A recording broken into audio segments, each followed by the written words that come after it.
Hey, this is James Dukes, aka I Make Mad Beats of Unapologetic, and you're listening to the Funky Politics powered by the KUDZUKIAN Network.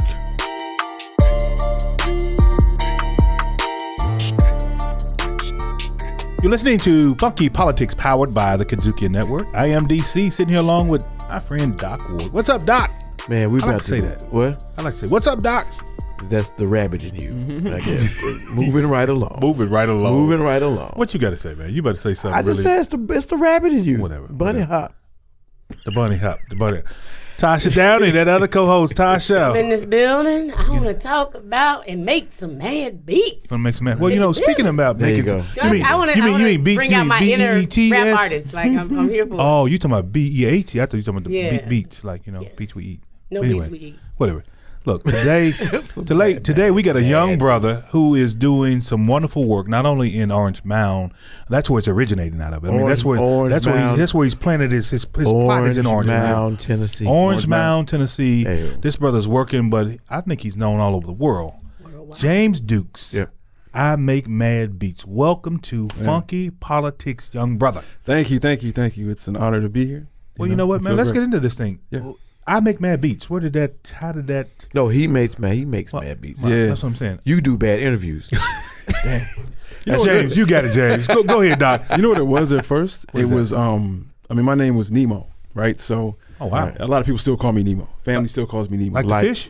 Well, see, it predates the fish, so fish. the fish is like me. Let's get that No, clear. it was Captain Nemo. Captain Nemo. The Captain Nemo. Not the fish. I don't mind being like him, you know. Yeah. Come on, but it was actually Nemo. Wow. And then again, Disney dropped that on me. My Right. street credibility went out the door. Yeah.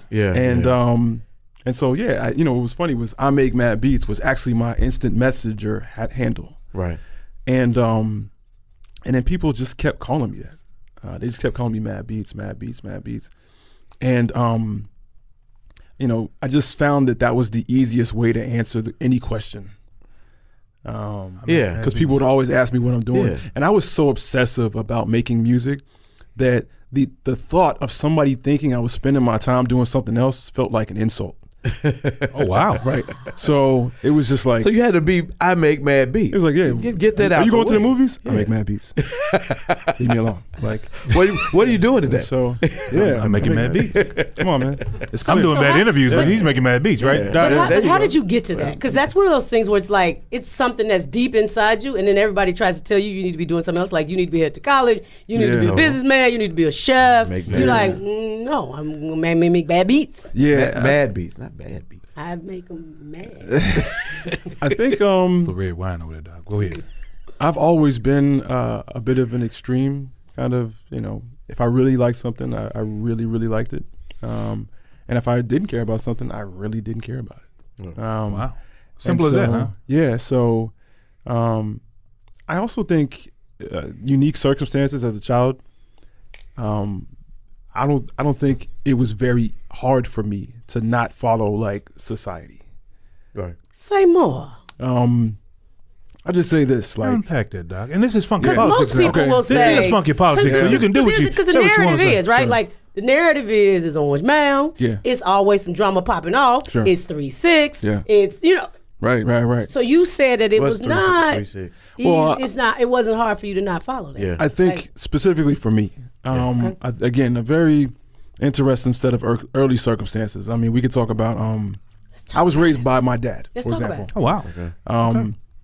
Not only that, the building that I grew up in, like I was the only kid there with a dad there, right? Wow.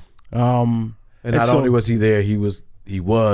Oh yeah, no, he was there. He was Yeah. there for Yeah. me, Wow. and my mom, she's a Guyanese-born, British-raised woman. Oh, okay. So I was actually on her side of the family. I'm actually a first-generation American. So, there was just a lot of things that alienated me early on, right? Like, for example, I'm from Orange Mound. Do I sound like it? No, you Well, don't look like you from What Guyana do either. Orange but, Mound people sound like? Well, that would be my argument. That would be You my sound like You me. don't sound black. Nah, I mean, that would be my argument. I agree with that response. I believe that these neighborhoods, these cities like Memphis, we face internal and external stereotypes, right? So oftentimes we become what people think we're supposed to be. when really we're way more diverse. We vary way more than we give ourselves credit for. Let's stay right there. Let's go to this youth piece, because I think that the ground that you've planted over there in Orange Mound, and you of course you've grown up over there. You've seen the contraction I think we felt in this city with our young people. Yeah. What do you find that the music that you do, how do you find that can resonate and can grab hold to our youngsters? Because a lot of us are saying, hey, they need to do this, they need to play basketball, but music is another out for us, right? But a certain kind of music. We don't want them to have their own kind of music. So I need you to speak specifically to music that speaks to our young people and that reflects their culture. Thank you, Tosha. I would not miss this opportunity. Please, sir. Unpack it. Yes, unpack it, Doc. Unpack it. Well, let's start with this. Memphis is an amazing city with an amazing history. And that amazing history is a gift and a curse, right? Yeah. The fact that we have an amazing history makes this a pretty serious tourist attraction. In fact, 2/3 of our tourism comes at the hands of music, right? And so because of that music being rooted specifically in the past, whether it's your Stax, your Royal, your Elvis, your Johnny Cash, Son, Carl Perkins, all those guys. Yeah, we can go on and on. An amazing town with an amazing history. Right. And so because of that, this place loves to over-celebrate it. And in over-celebrating the past, over-celebrate, what do you mean? I'm not going to let you get by with that. Sure. So without explaining that, over-celebrate. Sure. I mean, the city of Memphis, its government officials, the people who get to choose the brand and what imagery we adopt as a city, specifically advertising us externally, right? We're home of the blues. Yeah. We speak to soul, right? We have all of these very traditional, familiar forms of music of the past, right? Okay. Right? Okay, but I like soul music. I love it too.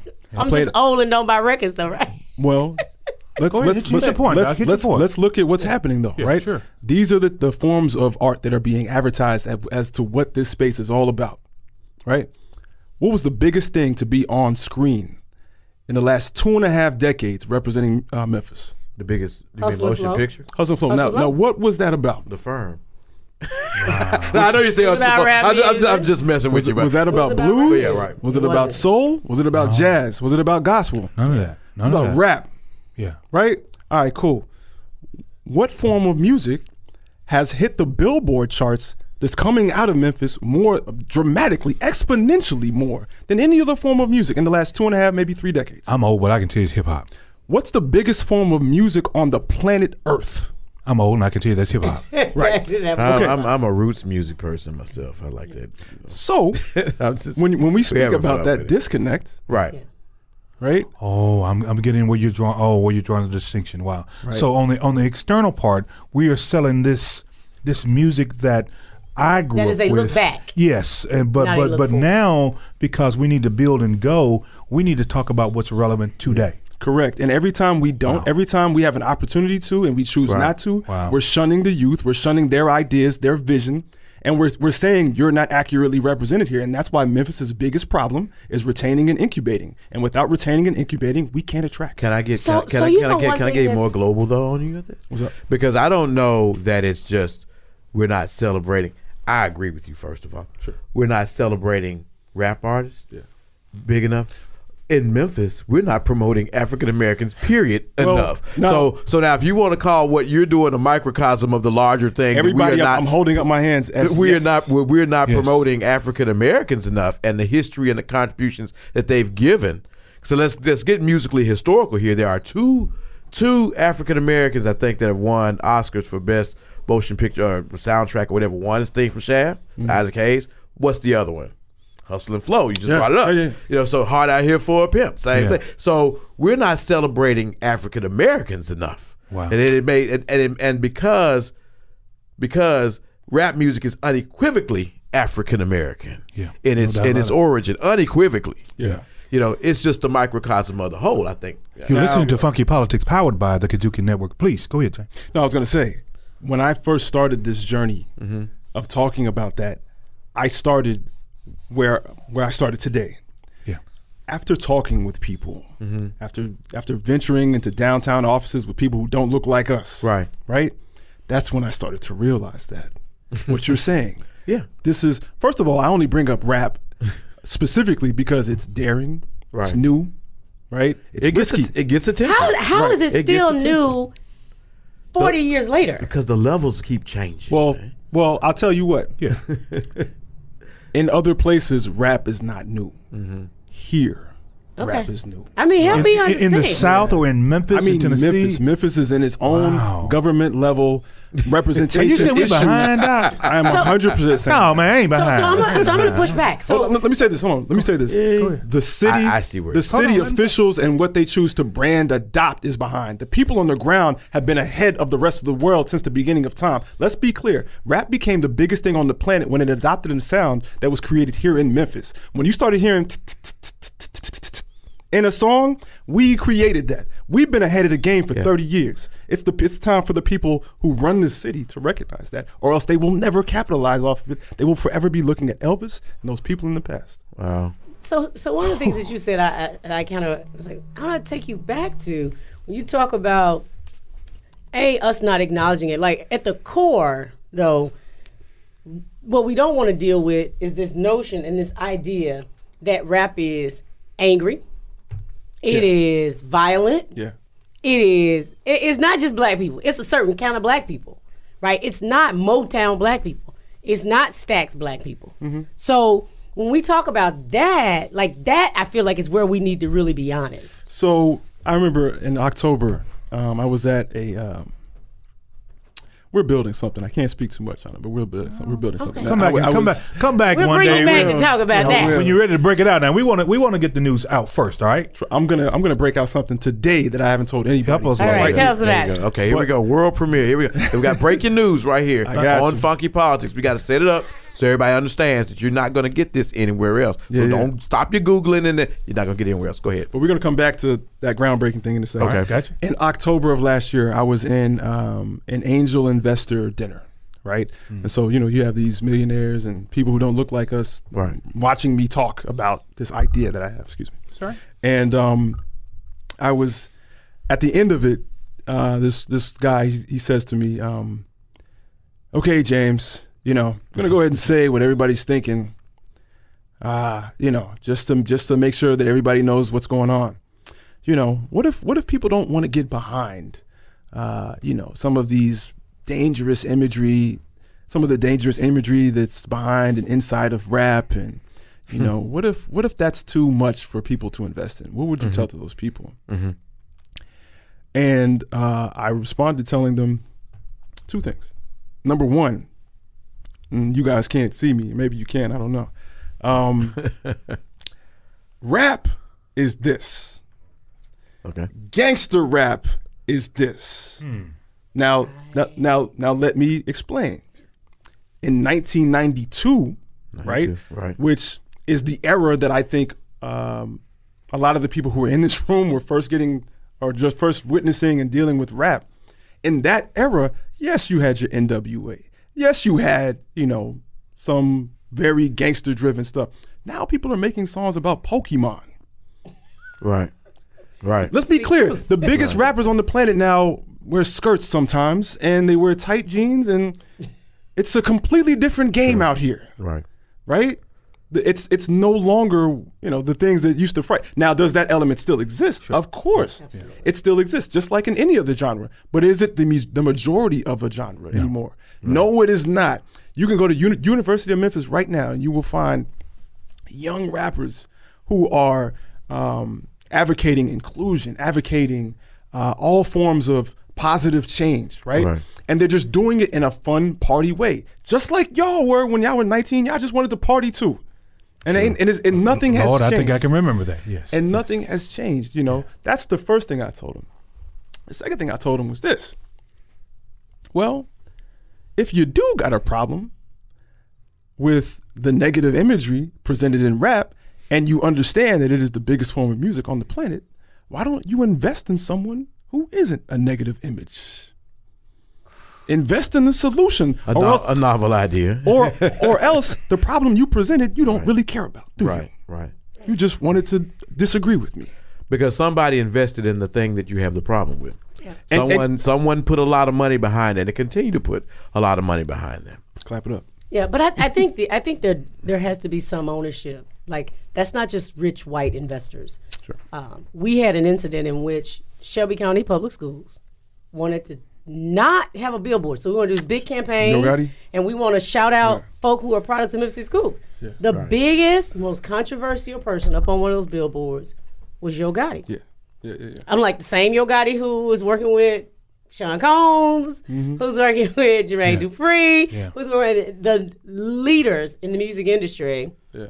And who also, I might add, I got turned on to him through a documentary, Take Me to the River. Yeah. When he did this killer gangster track with one of the blues greats, right? Yeah.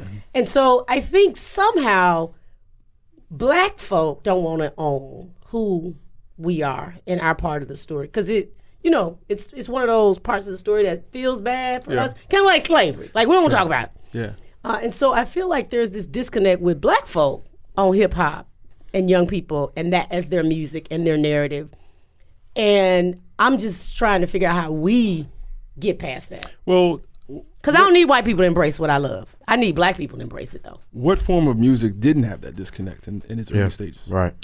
You telling me Two Live Crew was people was just good with Luke Skywalker? Oh no, I just mean even jazz went through that. Right. Yeah. No, even when you go back to Elvis, when he came out doing, he was doing dances. He was wiggling his hips. He was shaking and man, he just upset the world, right? Right. And everybody was so concerned that what he was doing was going to cause demonic levels of things to happen. It could be pregnancy all over the world. Just looking at this guy dance, it wasn't right? that serious. Yeah. You guys are still here. Now you said you wanted to drop some in our spirit, Doc. Sure. Come on, drop it in our spirit now. Okay, I've been waiting on that. I want to hear that. It was something good. I need me. We're talking about the youth. Yeah. I had a kind of epiphany a couple years ago. I was really watching and going to. I was just watching how young kids here were being educated regarding music. Right. And yes, man, we have some great programs here that teach kids how to play instruments, how to sing, how to do a whole bunch of stuff in the music industry. And I love it. I absolutely love it. I wish I had gone through some of those programs. But what I don't see much investment in, and again, whether it be brand adoption or simply person-to-person level of saying this, I rarely see an investment in the vision of the youth, right? We speak about the youth, and every 20 years, if you guys are up on anything happening in the world right now, Drake. I'm sorry, not Drake, but Soulja Boy just had his moment again. Yeah. Mm-hmm. Okay, so every 20 years or 15 years, somebody between the ages of 14 and 19 years old changes the world doing something an adult would have told him not to do. Right. Right. Now, he didn't change the world because of a specific skill he was given or trade or anything safe.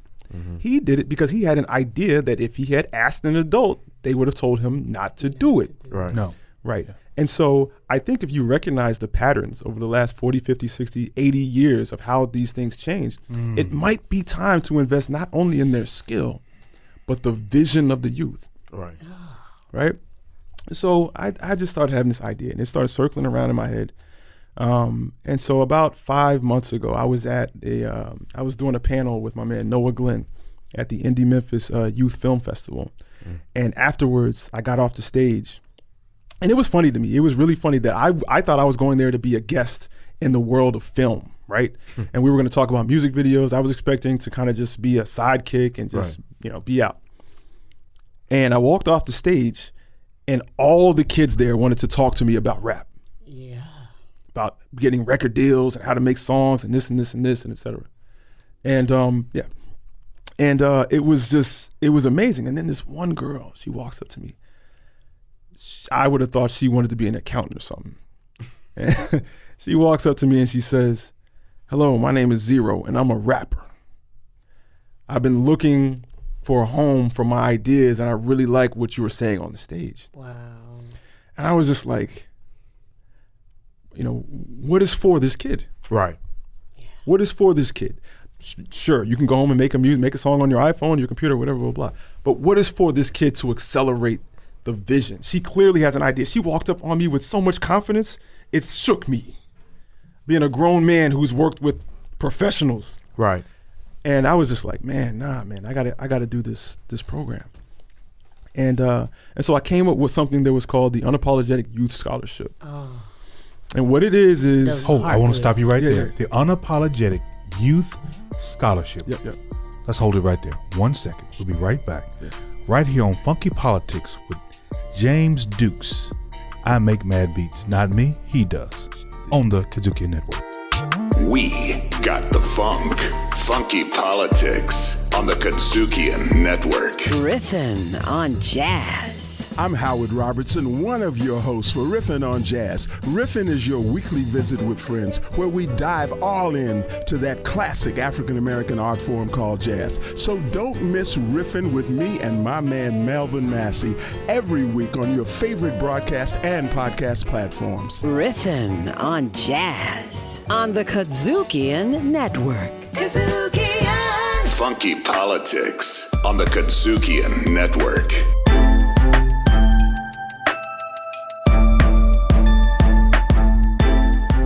We're back with you right here on Funky Politics, powered by the KUDZUKIAN Network.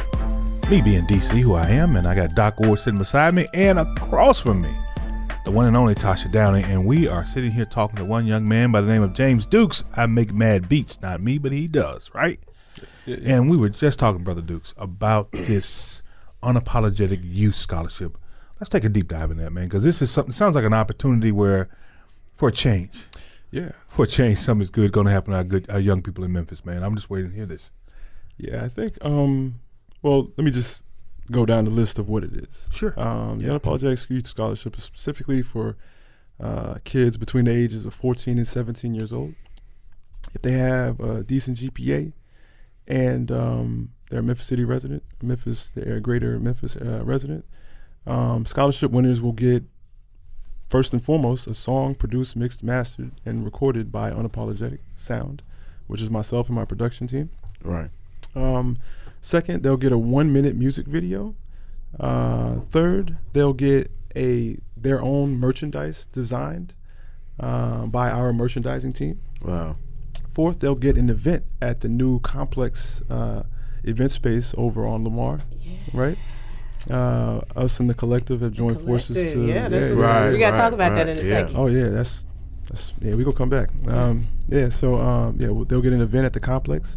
They'll get a 3-minute documentary done on them on what it is to be a young rapper in Memphis, and then lastly, I'm gonna set up distribution for them to essentially so that every download, every stream of their song goes directly to them in terms of royalties. And so. Wow. There's two reasons why, I mean, aside from this being a cool thing to do, there's two bigger reasons, I think. Number one is that we need to invest in their vision, like I stated before. Right. And then number two,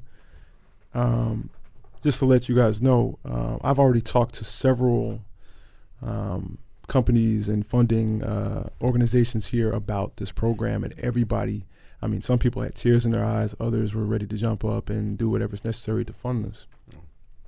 And I have let them know I will approach you on the second time around, but the first time around, I need the community I come from to know the buck ended with someone directly from the community. Because someone directly from the community knows the urgency, priority, knows the people on the ground. Yes, right. You know, I need them to know that I didn't depend on a guy who you've never seen before, never heard of, has absolutely no context as to who you are, what you are, why this is important. That it stopped with someone directly from the community. And I'm doing this all myself. My company is paying for all of this. Wow. I want to give some context to where you come from. Sure. Oh, I make mad beats. I was reading a little bit about your bio. Man, you've done some work on TV shows, some major corporations around the world. Yeah. And I got to admit, I just heard about you. I mean, we had a conversation about you, I think about a month ago, but I'm like, he's doing what? Where is he from? Orange Mountain, I thought I knew everything about Orange Mountain, but I didn't know about you. Yeah. But man, you're a blessing in disguise, Doc. You know, but that's the thing about Memphis, and that's so many. There's so many like there's so many like we that. don't see it. And here's the issue: is just that every time someone doesn't feel accurately represented, they feel like they don't have the opportunities that they need here when they go to these other places. The one thing that makes me an anomaly is I came back. Right. Ditto. Right. Everybody else goes away and never talks about Memphis because it's a sore spot for them. Yeah. They couldn't be accurately represented here. Right. It's hard to be great here. Right. And that's what we're trying to change. Well, let me ask you this though. So when you get this done, this project, this up and this running, and we're at the unapologetic banquet, sipping on an unapologetic crystal, and we've done what we need. At a red solo cups. Because we're with y'all. This is a down brother. We're gonna do some red solo cups, right? We're real right and funky with you all the way. But when you've done it and you have reached the peak of it, what is actually taking place? What's happening? What would be happening to get you to the point of saying, we know this has been a very extremely successful undertaking, and we're looking at all the bells and whistles of what you've produced? In your mind. Yeah, actually, just a little bit of backstory. When I met Larry coming off the stage at the Powerhouse. Our producer Larry Robinson. Yeah. Shout out to Larry Robinson. The old man Larry Robinson. Right? Yeah. That's why you listen to Funky Politics, powered by the KUDZUKIAN Network, because he started this thing. Go ahead. Okay. I met him, and I remember coming off the stage, and there were three other entrepreneurs there, and I found myself at a disadvantage a little bit because I felt like every other entrepreneur there, they were, with all due respect to them and their businesses, they were presenting information, right, about their businesses and about what they do, right. Whereas my business is so much built in passion. Like it's almost impossible for me to talk about it in a way that just delivers information. Right. Because when I'm doing this, I'm 100% seeing myself growing up down the street. I'm 100% seeing the circumstances that, took us through some rough times in our childhood, right? And I'm seeing people every day going through the same thing. And so it's hard for me to just talk about something with numbers when there's somebody out there hurting now, right? So when we talk about what would success look like? What does it look like? Yeah. Success to me looks like I'm walking down the street and I see a kid who's, number one, proud to be from Memphis. Number two, feels like he has opportunities here in Memphis that he won't find in other places, right? Number three, feels like someone here values his vision, right? And the biggest one of all, I've played almost every major stage in this city. Only one of them was owned by a black person. I need black people to be benefiting from black people. Right. I need us as creatives to get most of what is, to benefit from being creative. Right? How do we do that? How do we do that? In your vision, how do we do that? Well, I hope to have an example of how to do that by the end of this year. Things I can't talk about, but I think this is the thing. Sounds like that's the big picture. But can you talk about collective though? I can't talk about the collective. Yes, because I've been hearing so much good stuff about the work that you guys are doing for young people there. Talk about that. Let's hear. The collective is created by a very amazing woman named Victoria Jones, who actually just left coming here, and essentially what they're doing. So Unapologetic and the collective. Mm-hmm. We've been moving side by side, hand in hand at this point for years. Obviously, the collective specializes more so in visual arts and those things. Right. We specialize a little bit more in music, but we're the two organizations to where we don't mind being mistaken for each other. Yeah. Okay. But what we're doing, is that about a year and a half ago, Victoria and we had this idea where we had just gotten tired of complaining to each other. That's what we would do. We would just get together and be like, this isn't going right for me. That sounds like everything else everybody else does, right? Right. But at some point I got frustrated with it and I said, hey, a lot of what we need as individual organizations, we can provide each other if we put intention behind it. Instead of 3 and 3 making 6, 3 and 3 should multiply to make 9, right? But we have to put intention into that center lane. Mm-hmm. And then that's when we started showing up together at meetings. Mm-hmm. Like any meeting, just to let people know, like, let's be clear, these two black organizations that have been tapped by every legacy organization here to come and hopefully bring black people, right? Now we're working together. Now we multiplied our momentum, right? our grand opening on January 11th, right? At the complex, right? Yes. Let's be clear. The complex is about 5.5 thousand square feet in a huge shopping center at Lamar and Airways, right? The shopping center takes up the entire block, right? Just to give you an idea of how many people were so glad to be accurately represented. People who showed up an hour and a half into the start of it couldn't park anywhere on the block. This is a shopping center with parking spaces for units upon units upon units, stores upon stores. That's right. You had to park on a different block to get here. That's how many people were finally that's how many people were like, finally, something in our community that represents us properly. Right. And so what the collective is doing is they're saying, welcome home. Yeah. You know, to Black artists, Black ideas, Black creatives, Black forward thinkers, anybody who's thinking to do anything daring, innovative, unfamiliar. Because let's be clear, everything we do is unfamiliar, and then all of a sudden it becomes the coolest thing on the planet. Well, it's time that we own that, we take advantage of that, and that we get to reap the benefits of it.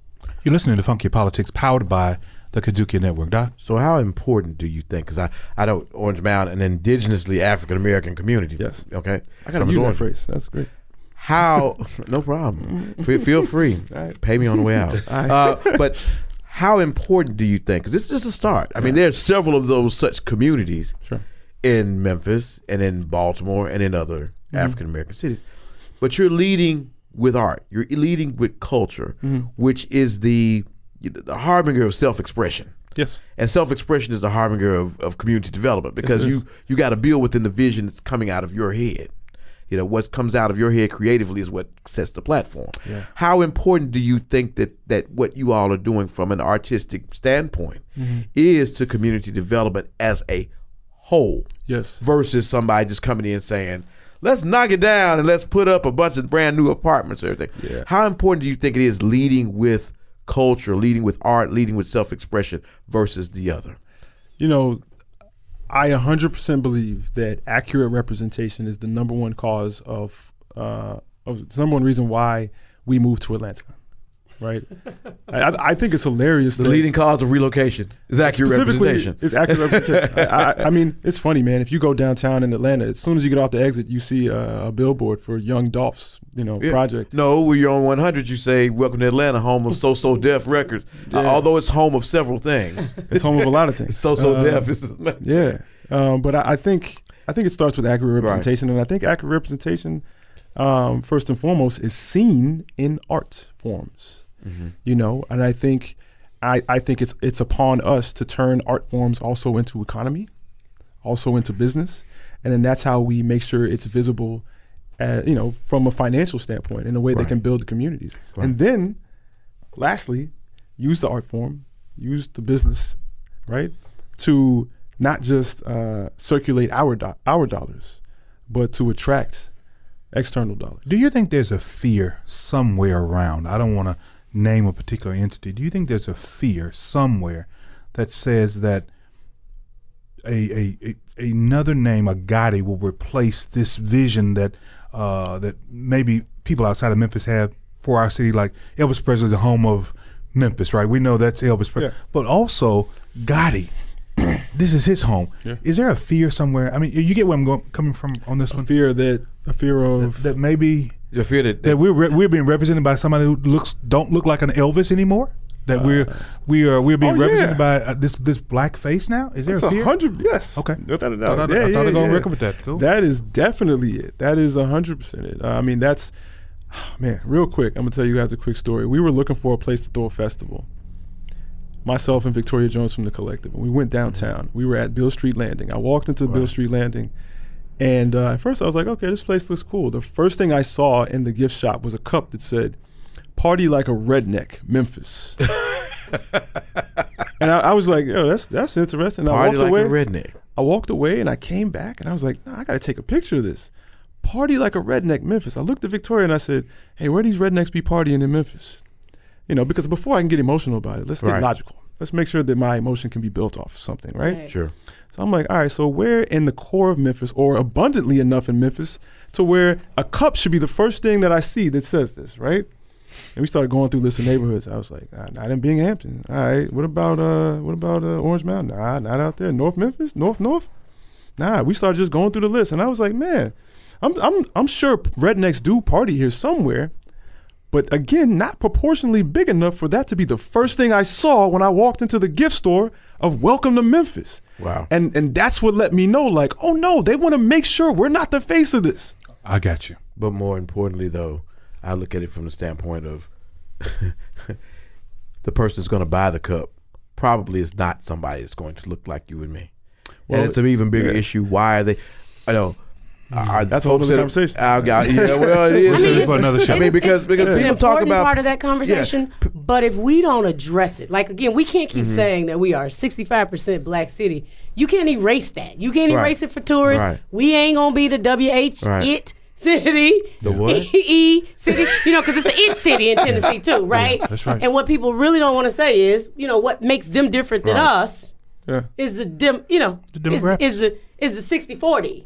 Right? Right. And so we can't be erased. You can't erase 60% of the people. No. And so how do we build something that is viable and sustainable for us, but also acknowledging that, you know, like all the people buying rap music ain't young black kids. But I think young white folks. But you know, it's kind of like the Bible says, if you don't praise, the rocks are gonna cry out.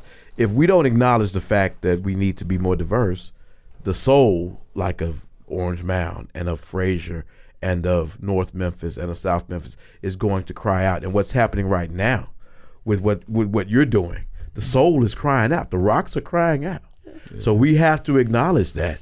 And we have to, but at the same time, we have to celebrate that, because now what you see in Memphis is really coming through thanks to you and your efforts. Yeah, thank you. Brother Dukes, is there a website, is there an email that people, or number that these young people, that these listeners can say, I need to drive traffic there, so you have a great representation of what needs to be done in our city? Is there a number that you got, a website, something? Yeah. Twitter handle, Instagram. Yeah. All that. I don't know about no I know Instagram. you don't. I know. That's why I'm here. I'm just on Facebook. Yeah, with other old people. Like, you old people. You got an email.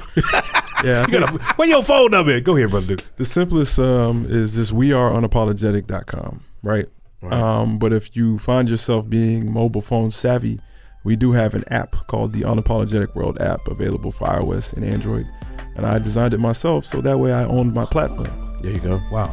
It's all about ownership. That was the one thing I meant to say. Oh, man. It's all about ownership. Absolutely. Restate that website one more time. Sure. Weareunapologetic.com. We are apologetic.